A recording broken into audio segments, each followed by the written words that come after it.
வணக்கம். இன்னைக்கு நம்ம பார்க்க போகிற சமையல் இட்லி தோசை எல்லாத்துக்குமே தொட்டு சாப்பிட்ற மாதிரி ஒரு பூண்டு தொக்கு எப்படி செய்யலாங்கிறத பார்க்கலாம். சாதத்துக்கும் போட்டு பசஞ்சு சாப்பிட்றதுக்கு அருமையாக இருக்கும். தயிர் சாதத்துக்கு தொட்டு சாப்பிட்டோம்னாலும் அருமையாக இருக்கும். ரொம்ப சிம்பிளாக தான் இருக்கும். வாங்க எப்படி செய்யலாங்கிறத பார்க்கலாம். ஒரு கடாயை எடுத்துக்கலாம். இதில் நல்ல ஒரு 4 டேபிள் ஸ்பூன் அளவுக்கு எண்ணெய் சேர்த்துக்கலாம். எண்ணெய் நல்லா சூடானதும் 1/4 கப் அளவுக்கு உளுந்து சேர்த்துக்கலாம். உளுந்து லேசாக வறுபடட்டும். உளுந்து லேசாக வறுபட ஆரம்பிக்கும் போது 1/4 கப்புக்கும் கம்மியாக வரமல்லி சேர்த்துக்கலாம். 1 டீஸ்பூன் சீரகம் சேர்த்துக்கலாம். 1/4 டீஸ்பூன் போல் வெந்தயம் சேர்த்துக்கலாம். இதோட நல்லா 3/4 கப் அளவுக்கு பூண்டு சேர்த்துக்கலாம். நான் பெரிய பூண்டாக எடுத்துருக்கேன். சின்ன பூண்டாக இருந்தாலும் நல்லாயிருக்கும். இப்போ இதோட வரமிளகா சேர்த்துக்கலாம். நான் சாதாரண வரமிளகா ஒரு 15 எடுத்திருக்கேன். இது ரொம்ப சின்ன சைஸாக இருக்கிறதுனால 15 எடுத்திருக்கேன். அதோட ஒரு 6லேருந்து 7 காஷ்மீரி மிளகாத்தூள் எடுத்திருக்கேன். கலருக்காக 7 சேர்த்துக்கலாம். இப்போ இதோட சின்ன லெமன் சைஸுக்கு புளி சேர்த்துக்கலாம். இது எல்லாமே நல்லா வதங்கட்டும். இப்போ பாருங்கள், இது எல்லாமே நல்லா வதங்கிடுச்சு. பூண்டு இந்த அளவுக்கு வதங்கணும். இப்போ அமர்த்திடலாம். அமர்த்திட்டு ஆறுனதுக்கப்புறம் மிக்ஸி ஜாரில் போட்டு நல்லா அரைச்சிட்டு பார்க்கலாம். இப்போ பாருங்கள், நல்லா நைஸாக அரைச்சாச்சு. இப்போ கடாயில் எண்ணெய் விட்டுருக்கேன். எண்ணெய் சூடானதும் 1 டீஸ்பூன் போல் கடுகு சேர்த்துக்கலாம். 1 டீஸ்பூன் போல் உளுந்து சேர்த்துக்கலாம். கொஞ்சமாக பெருங்காயத்தூள் சேர்த்துக்கலாம்.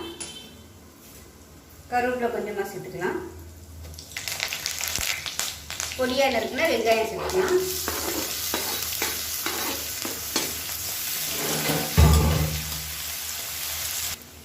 இப்போ பாருங்கள், வெங்காயம் நல்லா ப்ரௌன் கலரில் வந்துருச்சு.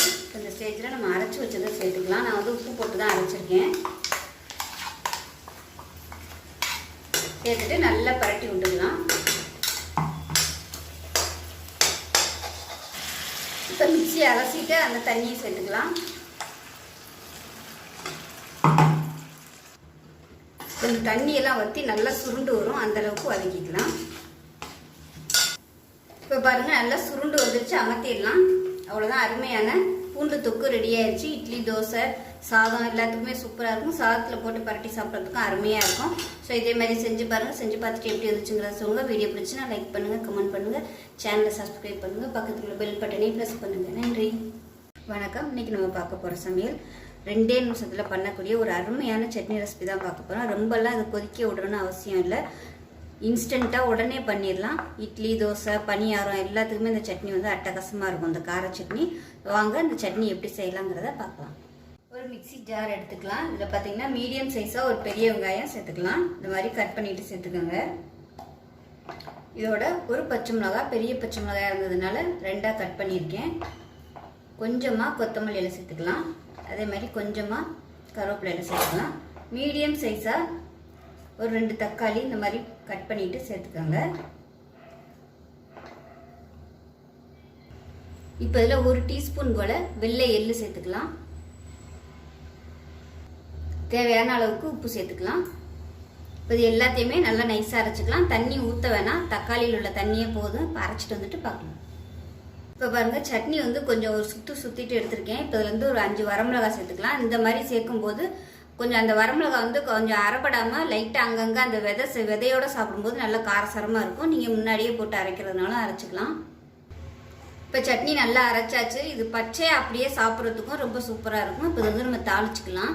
இப்போ ஒரு பேன் எடுத்துக்கலாம். இதில் எண்ணெய் சேர்த்துக்கலாம். தாளிக்கிற அளவுக்கு எண்ணெய் சேர்த்திங்கன்னா போதும். எண்ணெய் நல்லா சூடாகிடுச்சு. இதில் 1 டீஸ்பூன் கடுகு, 1 டீஸ்பூன் உளுந்து சேர்த்துக்கலாம்.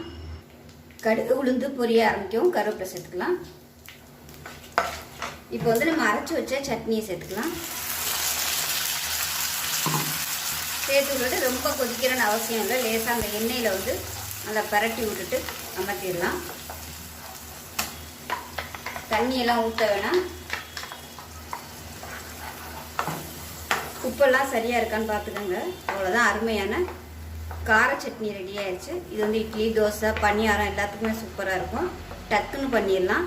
டேஸ்ட்டும் நல்லாயிருக்கும். இதே மாதிரியே செஞ்சு பாருங்கள். செஞ்சு பார்த்துட்டு எப்படி வந்துச்சுங்கிறத சொல்லுங்கள். வீடியோ பிடிச்சினா லைக் பண்ணுங்கள், கமெண்ட் பண்ணுங்கள், சேனலை சப்ஸ்கிரைப் பண்ணுங்கள், பக்கத்தில் உள்ள பெல் பட்டனை ப்ரெஸ் பண்ணுங்கள். நன்றி. வணக்கம். இன்றைக்கி நம்ம பார்க்க போகிற சமையல் என்னென்னா ஒரு பிரேக்ஃபாஸ்ட் ரெசிபி தான் பார்க்க போகிறோம். ஸோ சாஃப்டான இட்லி, மல்லிகைப்பூ மாதிரி ஒரு இட்லியும் அதுக்கு 2 சட்னியும் பார்க்க போகிறோம்.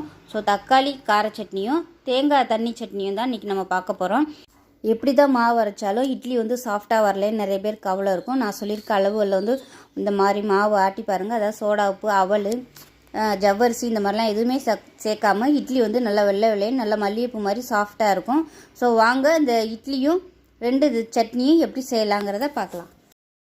இப்போ ஒரு பவுலில் இட்லி புழுங்கல் அரிசி வந்து 5 டம்ளர் எடுத்திருக்கேன். நான் வந்து 6 டம்ளர் வந்து மாவு அரைக்க போகிறேன். அதனால் 5 டம்ளருக்கு இட்லி புழுங்கல் அரிசி எடுத்திருக்கேன். இந்த டம்ளரில் தான் அளந்தேன். இந்த டம்ளரில் 5 டம்ளர் இட்லி புழுங்கல் அரிசி, 1 டம்ளருக்கு வந்து பச்சரிசி சேர்த்துக்கலாம். பச்சரிசி சேர்க்கும்போது இட்லி நல்லா வெள்ளையாக வரும். தோசை ஊற்றினாலும் நல்லா கிறிஸ்பியாக சூப்பராக வரும். தோசைக்குன்னு தனியாக நம்ம ஆட்ட வேண்டியதில்லை. அதனால் 5 டம்ளர் இட்லி அரிசி, 1 டம்ளர் பச்சரிசி சேர்த்துருக்கேன். இப்போ வந்து உளுந்து எடுத்துக்கலாம். இப்போ இன்னொரு பவுலில் 1.5 டம்ளர் உளுந்து எடுக்கணும். ஏன்னா 4க்கு 1 வந்து நம்ம உளுந்து எடுப்போம். இப்போ நம்ம வந்து 6 டம்ளர் போட்டிருக்கிறதுனால 1.5 டம்ளர் உளுந்து சேர்த்துக்கலாம். 1/2 டேபிள் ஸ்பூன் வெந்தயம் சேர்த்துக்கலாம். இப்போ இது எல்லாத்தையும் நல்லா கழுவணும். அரிசி பார்த்திங்கன்னா நல்லா ஒரு 2-3 தடவை கழுவணும். அப்போ தான் அதில் உள்ள அழுக்கு போகும். அழுக்கு போச்சுன்னா தான் நல்லா இட்லி வந்து நல்லா வெள்ளையாக வரும். அதனால் நல்லா ஒரு 2-3 தடவை நல்லா கழுவிட்டு தண்ணியை ஊற்றிட்டு நல்லா ஒரு 2லேருந்து ஒரு 3 மணி நேரம் ரெண்டுமே நல்லா ஊறட்டும். ஊறினதுக்கப்புறம் பார்க்கலாம். இப்போ பாருங்கள், மாவு ஆட்டி நல்லா கலந்து நல்லா மாவு நல்லா புளிச்சிருச்சு பாருங்கள். இந்த அளவுக்கு மாவு பொங்கி இருக்குன்னு. இது வந்து ஆட்டி எடுத்து வைக்கிறதுக்கு மணி 10க்கு மேலே ஆயிடுச்சு. அதனால் ஃபுல்லாக என்னால் டீட்டெயிலாக வீடியோ எடுக்க முடியல. பாருங்கள், மாவு நல்லா சூப்பராக பொங்கி வந்துருச்சு. இது வந்து இட்லியும் ஊற்றிக்கலாம், தோசையும் ஊற்றிக்கலாம், ரெண்டுக்குமே நல்லாயிருக்கும். லைட்டாக மாவு வந்து கலந்து விடணும் எப்பயுமே. அப்படியே நம்ம அள்ளி ஊற்றக்கூடாது. லேசாக ஜென்டிலாக கலந்து விட்டுட்டு டப்பாவில் ஊற்றி வச்சோம்னா அடியில் வந்து இந்த தண்ணியாக நிற்கிறது வந்து இல்லாமல் இருக்கும். இப்போ ஒரு மிக்சி ஜார் எடுத்துக்கலாம். இதில் வந்து ஏதாவது ஒரு கப் எடுத்துக்கோங்க. நான் வந்து இந்த கப் எடுத்துருக்கேன். இதில் வந்து ஒரு 1/2 கப் அளவுக்கு பொட்டுக்கடலை சேர்த்துக்கலாம். 1 டேபிள் ஸ்பூன் அளவுக்கு துருவின தேங்காய் சேர்த்துக்கலாம். தேங்காய் வந்து கம்மியாகவே சேர்த்தா போதும். இதில் 3 பச்சை மிளகாய் சேர்த்துக்கலாம். ஒரு சின்ன துண்டு புளி சேர்த்துக்கலாம். கொஞ்சமாக கொத்தமல்லியில் சேர்த்துக்கலாம். இஞ்சி பிடிக்கும்னா நீங்கள் இஞ்சி சேர்த்துக்கோங்க. எனக்கு வந்து இஞ்சி ஃப்ளேவர் இங்கே வீட்டில் பிடிக்காதுங்கிறனால நான் சேர்க்கலை. இதில் கொஞ்சமாக கல்லுப்பு சேர்த்துக்கலாம். இப்போ இது எல்லாத்தையுமே நல்லா நைஸாக அரைச்சிட்டு பார்க்கலாம். ஒரு கடாயை எடுத்துக்கலாம். இதில் வந்து ஒரு 2 ஸ்பூன் எண்ணெய் விட்டுக்கலாம். எண்ணெய் சூடானதும் ஒரு 3 பல் பூண்டு சேர்த்துக்கலாம். அதோட காஞ்ச மிளகாய் பார்த்தீங்கன்னா ஒரு 6லேருந்து 7 வரமிளகாய் சாதாரண இதை எடுத்திருக்கேன். இதோட 3 வந்து காஷ்மீரி மிளகாய் எடுத்திருக்கேன். இதோட கொஞ்சமாக கருவேப்பிலை எடுத்துக்கலாம். ஒரு கைப்பிடி வெங்காயம் சேர்த்துக்கலாம். இதுக்கு பதிலாக நீங்கள் பெரிய வெங்காயம் கூட சேர்த்துக்கலாம். இது எல்லாத்தையும் நல்லா வதக்கி வச்சுக்கலாம். இப்போ இதோடவே ஒரு சின்ன துண்டு புளி சேர்த்துக்கலாம். தக்காளியிலையும் புளி இருக்கும். இருந்தாலும் நம்ம புளி சேர்த்தா தான் அந்த டேஸ்ட் வந்து நல்லா எடுத்து கொடுக்கும். இதில் பார்த்தீங்கன்னா மீடியம் சைஸ் ஒரு தக்காளி சேர்த்துக்கலாம். இந்த மாதிரி 4ஆக கட் பண்ணிக்கோங்க. இது எல்லாமே நல்லா வதக்கட்டும். இந்த தக்காளியோட தோல் வந்து சுருங்கி வர அளவுக்கு வதக்கிக்கலாம். இப்போ சட்னிக்கு தேவையான உப்பு இதிலே சேர்த்துக்கலாம். அப்போ தான் எல்லாமே நல்லா வதங்கும். இப்போ இது எல்லாமே நல்லா வதங்கிடுச்சு. அமர்த்திடலாம். ஆற விட்டுட்டு அரைச்சிக்கலாம். இப்போ கேஸ் அமர்த்திட்டேன். இதில் வந்து 1 டேபிள் ஸ்பூன் அளவுக்கு துருவின தேங்காய் சேர்த்துக்கலாம். இது வந்து வதக்கணும்னு அவசியம் இல்லை. அப்படியே வந்து நம்ம பச்சையாக தான் போட்டு அரைக்க போகிறோம். நீங்கள் வந்து மிக்சியில் சேர்க்கும் போது அரைச்சிக்கோங்க. நான் வந்து இந்த கடாயிலே போட்டேன். இப்போ அரைச்சிட்டு பார்க்கலாம். இப்போ பாருங்கள், கார சட்னி ரெடி ஆயிடுச்சு. இந்த அளவுக்கு தண்ணியாக வச்சுக்கோங்க. இன்னுமே கூட தண்ணி ஊற்றிக்கலாம். இப்போ பாருங்கள், தேங்காய் சட்னி அரைச்சாச்சு. இப்போ இதையும் ஒரு பவுலில் வந்து மாற்றிக்கலாம். இப்போ இதில் தண்ணி சேர்த்துக்கலாம். இப்போ இதில் பார்த்தீங்கன்னா கடுகு, உளுந்து, கருவேப்பிலை, பெருங்காயம், ஒரு 2 வரமிளகாய் கிள்ளி போட்டிருக்கேன். இது எல்லாமே நல்லா தாளிச்சாச்சு. இப்போ 2 சட்னிக்குமே நான் ஒன்றா தாளிக்கிறதுனால ஒரே இதில் இது விட்டு இப்போ எடுத்து இதில் சேர்த்துக்கலாம்.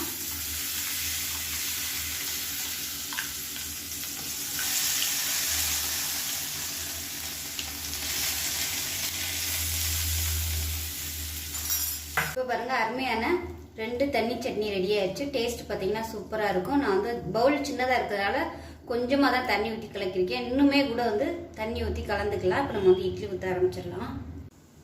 இப்போ பாருங்கள் சுட சுட இட்லியும் நல்லா அருமையாக ரெடி ஆயிடுச்சு, எடுத்துடலாம். சுட சுட இட்லியும் ரெடி ஆயிடுச்சு. சட்னியும் அருமையாக ரெடி ஆயிடுச்சு. அப்படியே சுட சுட இந்த இட்லிக்கு வந்து இந்த கார சட்னியும் தேங்காய் சட்னியும் வச்சு சாப்பிட்டோமா அவ்வளோ சூப்பராக இருக்கும். இப்போ தேங்காய் சட்னி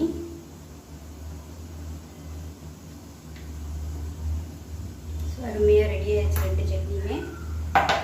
ஸோ இதே மாதிரியே செஞ்சு பாருங்கள். செஞ்சு பார்த்துட்டு எப்படி வந்துச்சுன்னு சொல்லுங்கள். வீடியோ பிடிச்சிச்சுன்னா லைக் பண்ணுங்கள், கமெண்ட் பண்ணுங்கள், சேனலை சப்ஸ்கிரைப் பண்ணுங்கள், பக்கத்தில் உள்ள பெல் பட்டனையும் ப்ரெஸ் பண்ணுங்கள். நன்றி, வணக்கம். இன்னைக்கு நம்ம பார்க்க போகிற சமையல் சிம்பிளான ஒரு சட்னி தான். 1 நிமிஷம் தான் ஆகும் இந்த சட்னி செய்கிறதுக்கு. இன்க்ரீடியன்ஸ் பார்த்தீங்கன்னா ரொம்ப கம்மியாக தான் இருக்கும். டேஸ்ட்டு சூப்பராக இருக்கும். சூடான இட்லிக்கு இந்த சட்னி தொட்டு சாப்பிட்டிங்கன்னா சாப்பிட்டுட்டே இருப்பீங்க, அவ்வளோ அருமையாக இருக்கும். வாங்க இந்த சட்னி எப்படி செய்யலாங்கிறத பார்க்கலாம். இப்போ பார்த்தீங்கன்னா ஒரு தட்டில் மீடியம் சைஸாக ஒரு வெங்காயம், மீடியம் சைஸாக 2 தக்காளி பார்த்தீங்கன்னா நல்லா 4ஆக கட் பண்ணி வச்சுருக்கேன். அதே மாதிரி ஒரு 7 பச்சை மிளகாய் எடுத்திருக்கேன். நல்லா பெரிய பச்சை மிளகாய் 7 பச்சை மிளகாய் நல்லா 3ஆக கட் பண்ணிட்டு எடுத்து வச்சுருக்கேன். காரத்துக்கு தகுந்த மாதிரி சேர்த்துக்கோங்க. இதுக்கு வந்து மிளகாத்தூள்லாம் சேர்க்க போகிறதில்ல, பச்சை மிளகாய் காரம் மட்டும்தான். அதனால பச்சை மிளகாய் வந்து எவ்வளோ தேவையோ அதுக்கு தகுந்த மாதிரி எடுத்துக்கோங்க. பூண்டு பல் பார்த்தீங்கன்னா ஒரு 7 எடுத்திருக்கேன். இஞ்சி ஃப்ளேவர் பிடிக்கும்னா நீங்கள் இஞ்சி சேர்த்துக்கலாம், இல்லைன்னா பூண்டு வந்து சேர்த்துக்கலாம். ஏதாவது ஒன்று சேர்த்தா போதும். இப்போ இது எல்லாத்தையும் நல்லா அரைச்சி எடுத்துக்கலாம். கொஞ்சமாக உப்பு வச்சு அரைச்சிட்டு வந்து பார்க்கலாம். இப்போ பார்த்தீங்கன்னா சட்னி வந்து நல்லா அரைச்சாச்சு. நான் வந்து தண்ணியெல்லாம் ஊற்றலாம். இந்த வெங்காயம் தக்காளியில் உள்ள தண்ணி தான் இந்த அளவுக்கு தான் இருக்கணும். நம்ம வந்து தாளிப்பு கொடுத்துடலாம். இப்போ பார்த்தீங்கன்னா தாளிக்கிற பேனில் எண்ணெய் ஊற்றிருக்கேன். எண்ணெய் வந்து கொஞ்சம் கூடுதலாக இருந்தால் தான் நல்லாயிருக்கும். நல்லெண்ணெயாக சேர்த்துக்கிட்டிங்கன்னா அதுவும் நல்லாயிருக்கும். வந்து கடுகு சேர்த்துக்கலாம். 1 டீஸ்பூன் போல் கடுகு, 1 டீஸ்பூன் உளுந்து சேர்த்துக்கலாம். கடுகு பொரியட்டும். கடுகு பொரிய ஆரம்பிக்குது. இப்போ கருவேப்பிலை சேர்த்துக்கலாம். கருவேப்பிலையை போட்டு இந்த மாதிரி மூடி வச்சுட்டிங்கன்னா உங்களுக்கு தெரிக்காது. இப்போ பாருங்கள் ரெடி ஆகிடுச்சு. இதில் கொஞ்சமாக பெருங்காயம் சேர்த்துக்கலாம். அவ்வளோதான். இப்போ எல்லாமே நல்லா பொரிஞ்சிருச்சு. கேஸ் அமர்த்திடலாம். அமர்த்திட்டு நம்ம அரைச்சி வச்சிருக்க சட்னியில் வந்து அப்படியே கொட்டிடலாம்.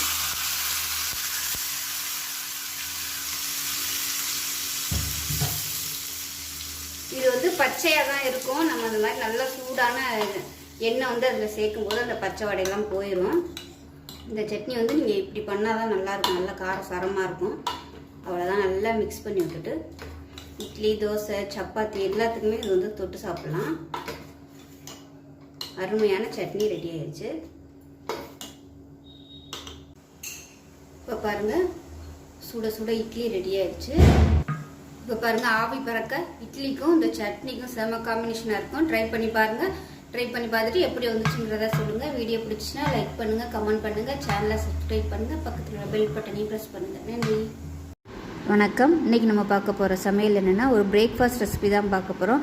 அதாவது இடியாப்பமும் கத்திரிக்காய் கோஸ்மல்லியும் தான் செய்ய போகிறோம். ரெண்டுமே பார்த்திங்கன்னா காம்பினேஷன் நல்லாயிருக்கும். இந்த கத்திரிக்காய் கோஸ்மல்லி ரொம்ப ஈஸியாக பண்ணிடலாம். வெறும் கத்திரிக்காயும் உருளைக்கிழங்கு மட்டும் இருந்தால் போதும். ரொம்ப குவிக்காக டேஸ்ட்டாக பண்ணலாம். ஸோ வாங்க எப்படி செய்யலாங்கிறத பார்க்கலாம். இப்போ ஒரு சின்ன குக்கர் எடுத்துக்கலாம். இதில் பார்த்தீங்கன்னா ஒரு 4 கத்திரிக்காயை இந்த மாதிரி பொடியாக கட் பண்ணி வச்சுருக்கேன். நல்லா பிஞ்சு கத்திரிக்காயாக விதை இல்லாத பார்த்து எடுத்துக்கோங்க, அதான் நல்லாயிருக்கும். அதோட சின்னதாக ஒரு உருளைக்கிழங்கு சேர்த்துருக்கேன். கத்திரிக்காய் அதிகமாகவும் உருளைக்கிழங்கு வந்து கம்மியாகவும் எடுத்துக்கோங்க. உருளைக்கிழங்கு வந்து சும்மா அந்த ஒரு கொலகொலப்புக்காக தான், கெட்டியாக வர்றதுக்காக, அதுக்காக தான் உருளைக்கிழங்கு சேர்க்குறது. இதில் வந்து கொஞ்சமாக தண்ணி ஊற்றிக்கலாம். இது முங்குற அளவுக்கு தண்ணி ஊற்றினா போதும். இப்போ அதை மூடி வச்சிடலாம். மூடி வச்சுட்டு நல்லா ஒரு 5 விசில் விட்டுட்டு பார்க்கலாம். நல்லா குழஞ்சி வேகணும். இப்போ கத்திரிக்காயும் உருளைக்கிழங்கும் வேகிறதுக்குள்ளே நம்ம இடியாப்பத்துக்கு மாவு ரெடி பண்ணிக்கலாம். இப்போ தேவையான அளவுக்கு மாவு எடுத்துருக்கேன். இப்போ அதில் உப்பு சேர்த்துக்கலாம். தண்ணி சூடு பண்ணியிருக்கேன். இப்போ தண்ணி நல்லா காஞ்சிருச்சு. இது வந்து கடையில் வாங்கின மாவு கிடையாது, மாமியார் வந்து இது செஞ்சு கொடுத்தது. அதனால் தண்ணி வந்து இது ரொம்ப கொதிக்க வைக்கணும்னு அவசியம் இல்லை. லேசாக சூடு பண்ணிவிட்டு கிண்டணும்னாலே மாவு நல்லா இருக்கும்.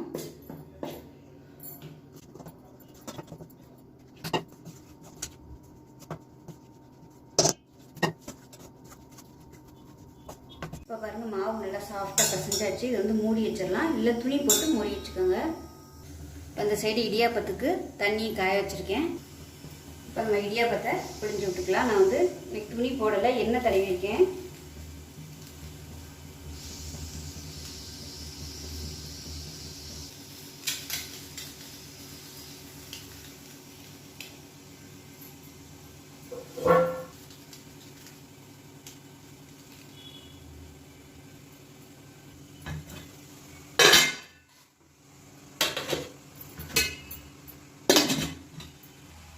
இப்போ நம்ம கத்திரிக்காய் வேக வச்சது எப்படி இருக்குன்னு பார்க்கலாம். பாருங்கள் நல்லா அப்படியே வெந்துருச்சு. இதை வந்து மசிச்சு விட்டுக்கலாம். நம்ம இப்போ இந்த மாதிரி மேஷர் வச்சு நல்லா மசிச்சு விட்டுக்கோங்க. தண்ணி நிறையா இருக்க மாதிரி இருந்துச்சுன்னா தண்ணியை லேசாக இழுத்து விட்டுட்டு மசிச்சுக்கலாம்.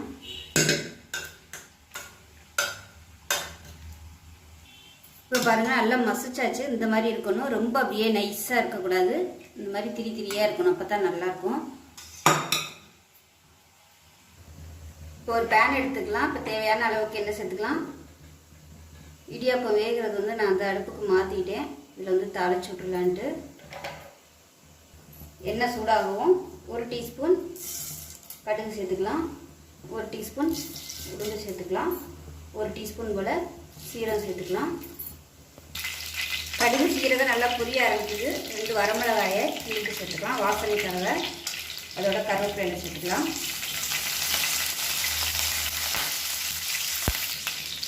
எல்லாமே நல்லா பொரிய ஆரம்பிக்குது.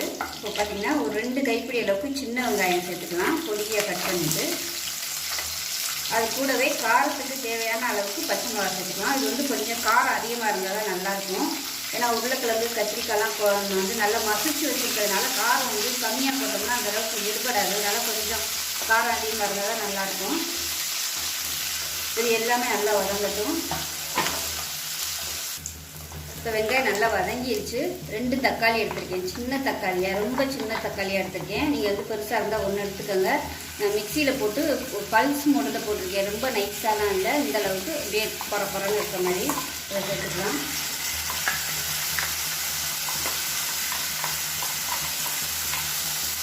இதையும் சேர்த்து வதக்கி விட்டுக்கலாம். நல்லா இது எல்லாமே நல்லா வதங்கிட்டு இருக்கு. பச்சை மிளகா வந்து இவ்வளோ பச்சை மிளகா இருக்கிறது உங்களுக்கு பிடிக்கல அப்படின்னு நினச்சிங்கன்னா ஒரு 2 பச்சை மிளகாயை கத்திரிக்காய் உருளைக்கிழங்கு நம்ம வேக வைக்கையில போட்டு அதோடு சேர்த்து மசிச்சு விட்டிங்கன்னா கூட உங்களுக்கு அந்த இது அப்படி முழுசாக தெரியாது. அது நல்லா ஸ்மூத்தாக இருக்கும். இந்த சைடு பார்த்தீங்கன்னா இடியாப்பமும் வெந்துருச்சு. எடுத்துடலாம். சூப்பராக ரெடி ஆயிடுச்சு. இப்போ தக்காளி நல்லா மசிஞ்சிருச்சு. நம்ம உருளைக்கிழங்கு கத்திரிக்காய் மசிச்சு வச்சுருந்ததோட சேர்த்துக்கலாம். சேர்த்துட்டு இதோட புளி தண்ணி சேர்த்துக்கலாம். இப்போ புளிப்பு டேஸ்ட்டுக்கு தகுந்த மாதிரி புளி தண்ணி சேர்த்துக்கலாம். இப்போ நான் காலையில் வந்து சாம்பார் வச்சுட்டு கொஞ்சம் மிச்சம் இருந்துச்சு. புளி எடுத்து ஃப்ரிட்ஜில் வச்சுருந்தேன். அது கொஞ்சமாக இருந்ததுனால நான் அப்படியே சேர்த்துட்டேன். இது வந்து கலந்து விட்டுக்கலாம். இன்னும் கொஞ்சம் தண்ணி ஊற்றிக்கலாம். அது கொதிக்கையில் கெட்டியாக வரும். தண்ணி இன்னும் கொஞ்சம் சேர்த்துக்கலாம். இப்போ தேவையான அளவுக்கு தண்ணி ஊற்றியாச்சு. இது எல்லாமே வெந்தது தான். இது வந்து கொதி வரட்டும். கொதி வரவும் நம்ம அமர்த்திடலாம். இப்போ இது நல்லா கொதிச்சிருச்சு. அமர்த்திடலாம். அமர்த்திட்டு கல்லுப்பு வந்து சேர்த்துக்கலாம். தேவையான அளவுக்கு கல்லுப்புல நைஸ் உப்பு சேர்த்துக்கோங்க. சேர்த்துட்டு கொத்தமல்லி நல்ல ஒரு கைப்பிடி அளவுக்கு சேர்த்துக்கலாம். சேர்த்துட்டு அப்படியே மூடி வச்சிடலாம். ஆறுச்சுன்னா உங்களுக்கு நல்லா கெட்டிப்படும். மூடி வச்சிடலாம். கோஸ்மல்லி ரெடி ஆயிடுச்சு. இப்போ பாருங்கள் இடியாப்பமும் கத்திரிக்காய் கோஸ்மல்லியும் ரெடி ஆயிடுச்சு. ஸோ ரெண்டுமே காம்பினேஷன் பார்த்தீங்கன்னா சூப்பராக இருக்கும். ரொம்ப ஃபேமஸான இந்த செட்டிநாடு கத்திரிக்காய் கோஸ்மல்லி. இதே மாதிரி செஞ்சு பாருங்கள். செஞ்சு பார்த்துட்டு எப்படி வந்துச்சுங்கிறத சொல்லுங்கள். வீடியோ பிடிச்சிச்சா லைக் பண்ணுங்கள், கமெண்ட் பண்ணுங்கள், சேனலை சப்ஸ்கிரைப் பண்ணுங்கள், பக்கத்தில் பெல் பட்டனையும் ப்ரெஸ் பண்ணுங்கள். நன்றி, வணக்கம். இன்றைக்கி நம்ம பார்க்க போகிற சமையல் என்னென்னா ஒரு அருமையான சட்னி ரெசிபி தான் பார்க்க போகிறோம். இட்லி, தோசை எல்லாத்துக்குமே அருமையாக இருக்கும். இந்த மாதிரி சாஃப்டாக இட்லி சுட்டு அது மேலே இந்த சட்னியை ஊற்றி சாப்பிட்டோம்னா அவ்வளோ அட்டகாசமாக இருக்கும். ஸோ செய்கிறது பார்த்திங்கன்னா ரொம்ப ஈஸி தான். ஸோ வாங்க இந்த அருமையான சட்னி எப்படி செய்யலாங்கிறத பார்க்கலாம். இப்போ ஒரு பேன் எடுத்துக்கலாம். பேன் சூடானதும் 1 டீஸ்பூன் போல் எண்ணெய் விட்டுக்கலாம். எண்ணெய் சூடானதும் ஒரு 3 டேபிள் ஸ்பூன் வேர்க்கடலை சேர்த்துக்கலாம். இது வறுக்காத வேர்க்கடலை. இந்த ஸ்பூனில் தான் இது வந்து 1 டேபிள் ஸ்பூன். இந்த ஸ்பூனில் தான் 3 ஸ்பூன் அளவுக்கு வேர்க்கடலை எடுத்திருக்கேன். இதில் தான் எல்லாமே நான் எடுத்திருக்கேன். பொட்டுக்கடலை, தேங்காய் எல்லாமே இதே அளவில் தான் எடுத்திருக்கேன். இது வறுக்காத வேர்க்கடலைங்கிறதுனால நல்லா வறுத்துக்கலாம். மீடியமான ஃப்ளேமில் நல்லா வறுத்துக்கலாம். இப்போ இது லேசாக வதங்கிட்டு இருக்கும்போது காரத்துக்கு தகுந்த மாதிரி ஒரு 6 பச்சை மிளகாயை 2ஆக உடச்சிட்டு சேர்த்துக்கோங்க. முழுசாக எப்பயுமே சேர்க்காதீங்க. 2ஆக உடச்சிட்டு சேர்த்துக்கோங்க. வேர்க்கடலை வறுபடுறதுக்கு நேரம் ஆகும். அதனால அதோட பச்சை மிளகாயும் சேர்த்துட்டிங்கன்னா எல்லாமே சேர்த்து நல்லா வதங்கிடும்.